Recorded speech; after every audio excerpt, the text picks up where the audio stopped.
Student, welcome to Anamika rock study channel.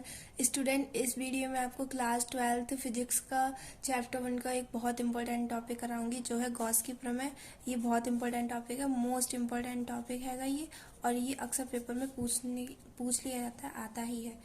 इस प्रमेय के अनुसार किसी बंद पृष्ठ से गुजरने वाला वैद्युत फ्लक्स फाई ई उस पृष्ठ द्वारा परिबद्ध कुल आवेश Q का 1/ε0 गुना होता है। यानी कि जो किसी भी कोई मान लो ये बंद पृष्ठ है, तो इसमें इससे जितने भी गुजरने वाला वैद्युत फ्लक्स है, वह उससे बद्ध यानी कि उसमें पाए जाने वाले कुल आवेश का 1/ε0 गुना होता है। ठीक है। और वैद्युत फ्लक्स क्या होता है? वैद्युत फ्लक्स कहते हैं जो वैद्युत बल रेखाएं जो होती हैं, जो गुजरती हैं, उन्हीं की संख्या को वैद्युत फ्लक्स कहते हैं। ठीक है। यदि किसी पृष्ठ से बद्ध कुल आवेश Q हो, तब पृष्ठ से गुजरने वाला वैद्युत फ्लक्स फाई ई होगा Q/ε0। ठीक।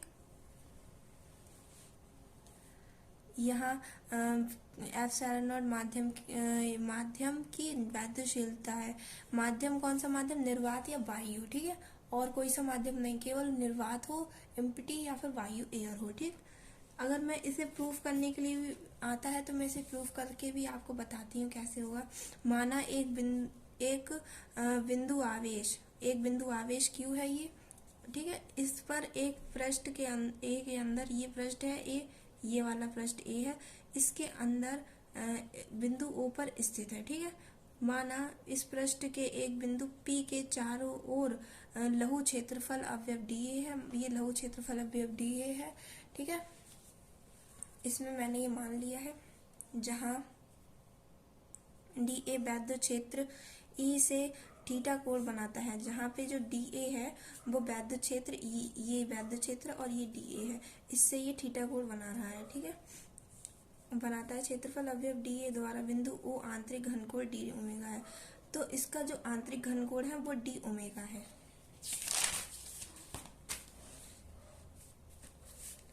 प्लस Q के कारण अब हम इससे वैद्युत क्षेत्र की तीव्रता निकालेंगे कि ये जो यहाँ पे प्लस Q आवेश है, इसके कारण वैद्युत क्षेत्र की तीव्रता क्या होगी। तो प्लस Q के कारण बिंदु P पर वैद्युत क्षेत्र की तीव्रता किस तरीके से ज्ञात करेंगे हम?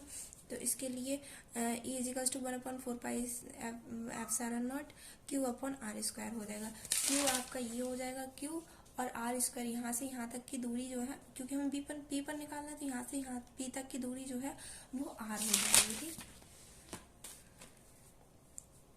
तो इसीलिए r² हो जाएगा, और ये मैंने आपको बता भी दिया है। क्षेत्रफल अवयव dA से गुजरने वाला वैद्युत फ्लक्स क्या होगा? d∅ vector E into vector dA।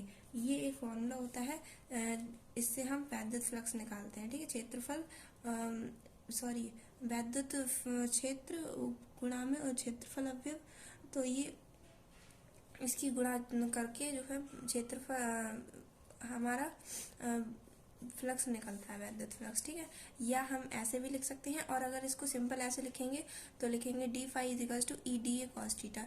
ठीक। तो E की वैल्यू मैंने यहाँ से ये लगा दी, E की वैल्यू इतनी, और dA ऐसा ही रहने दिया, और cos थीटा ऐसा ही रहने दिया। ठीक है।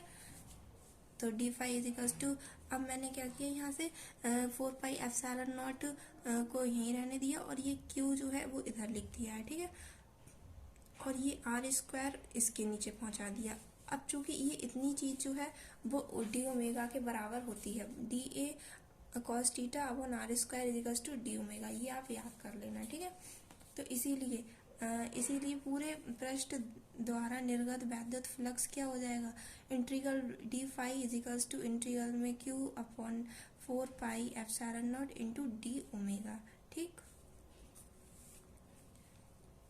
ये हो जाएगा। तो यहाँ से पूरे के लिए मैं निकालूंगी। यहाँ पे मैंने बस क्या किया है, इसकी जगह पर इस पूरे की जगह पर d ओमेगा रख दिया है और इंटीग्रल लगा दिया, बाकी सारी वैल्यू वही है। इसका इंटीग्रल करूँगी तो फाई आ जाएगा, और इसका जब मैं करूँगी तो ये चीज़ कांस्टेंट के हिसाब से बाहर आ जाएगी, और बाकी ये अंदर आ जाएगा, और ये अंदर आ गया। और ये होता है पूरे पृष्ठ द्वारा आंतरिक घनकोण होता है d ओमेगा = 4π, यानी कि पूरा गोला जो होता है वो 360 का होता है, और 360 को हम 4π भी कहते हैं। ठीक है।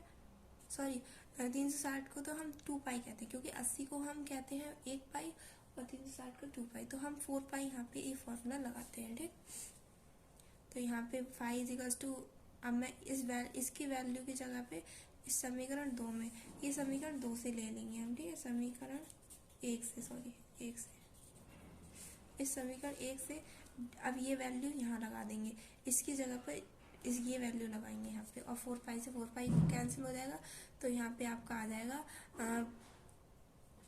Phi equals to q upon epsilon naught. ठीक, तो ये हमें निकालना था, ये प्रूफ होके आ गया। यदि पृष्ठ के अंदर आवेश plus Q1 minus Q2 minus Q3 plus Q4 etcetera हो, डॉट डॉट डॉट हो, तब पृष्ठ से निर्गत कुल वैद्युत फ्लक्स क्या होगा, phi equals to plus Q1 minus Q2 minus Q3 plus Q4, ये इस तरीके से हो जाएगा, और अपॉन में एप्सिलॉन नॉट। और इन सब के लिए मैं इन सबको सिग्मा के बराबर भी कह सकती हूँ, तो मैंने यहाँ पे sigma Q upon epsilon not कर दिया। तो हमें बस यही प्रूफ करना होता है, जो कि बहुत इजीली प्रूफ हो जाता है, और ये ज़्यादा से ज़्यादा आपका 5 नंबर में ही पूछ लिया जाता है। तो ये एक इम्पोर्टेंट टॉपिक था, इसीलिए मैंने आपको ये समझा दिया है। तो आई होप आपको ये पूरा समझ में आ गया होगा। इसकी परिभाषा बहुत इंपॉर्टेंट है, आप लोग कर लेना तैयार। ज़्यादा कुछ नहीं है कि किसी बंद पृष्ठ से गुजरने वाला वैद्युत फ्लक्स उस पृष्ठ द्वारा परिबद्ध कुल आवेश का एप्सिलॉन नॉट गुना होता है।